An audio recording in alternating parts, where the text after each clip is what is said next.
বৈষম্যবিরোধী ছাত্র আন্দোলনের মতে কোন শেখ হাসিনার সরকারের পতনের আন্দোলনে 10,000-এরও বেশি মানুষ আহত হয়েছে। এর মধ্যে জাতীয় অর্থোপেডিক হাসপাতাল ও পুনর্বাসন প্রতিষ্ঠানে আহত 101 জনের মধ্যে 20 জনের বেশি ছাত্র অঙ্গহানি হয়েছে। হাসপাতালের কর্তৃপক্ষ বলছেন তাদের উন্নত চিকিৎসা দেওয়ার পাশাপাশি দেওয়া হচ্ছে নানা সুযোগ সুবিধা। এদিকে আহতদের পুনর্বাসনের দাবি জানিয়েছেন শিক্ষার্থীরা। রিপোর্ট করছেন ঐশী গোস্বামী প্রমা। ছাত্র জনতার গণ অভ্যুত্থানে শেখ হাসিনা সরকারের পতনের পর দেশবাসী যখন আনন্দে মত্ত, ঠিক সেই সময় হাসপাতালে কাতরাচ্ছিলেন বৈষম্য বিরোধী ছাত্র আন্দোলনের এই যোদ্ধারা। সপ্তম শ্রেণীর শিক্ষার্থী নিশাত বড় হয়ে সরকারি চাকরিজীবী হওয়ার স্বপ্ন বুনছিল সবেমাত্র, কিন্তু সে স্বপ্ন ভেঙে গেছে পুলিশের ছোড়াগুলিতে। শুধু নির্যাতন করেই ক্ষান্ত হয়নি, সরাসরি গুলি করেছে নিশাদের ডান হাতের তালুতে। এই হাতে হয়তো আর কখনো কলম ধরা হবে না তার।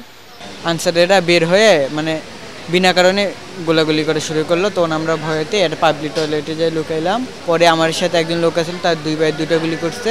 করার পর যাওয়ার সময় থেকে আমি স্কুল ড্রেসের প্যান্ট পিনতে গুলি করলো। নিশাদের মতো আরো অনেকেই হারিয়েছেন শরীরের বিভিন্ন অঙ্গ, অনেককেই বরণ করতে হবে পঙ্গুত্ব জীবন।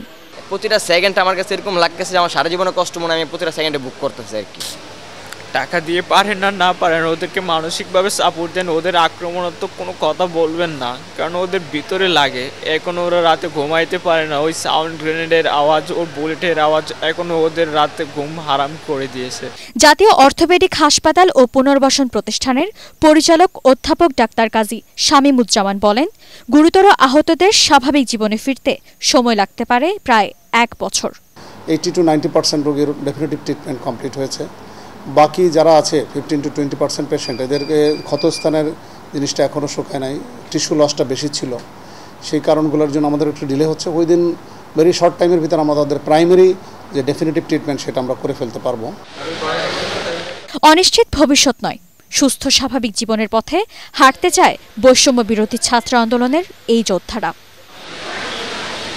ঐশী গোস্বামী প্রমা, ATN বাংলা, ঢাকা।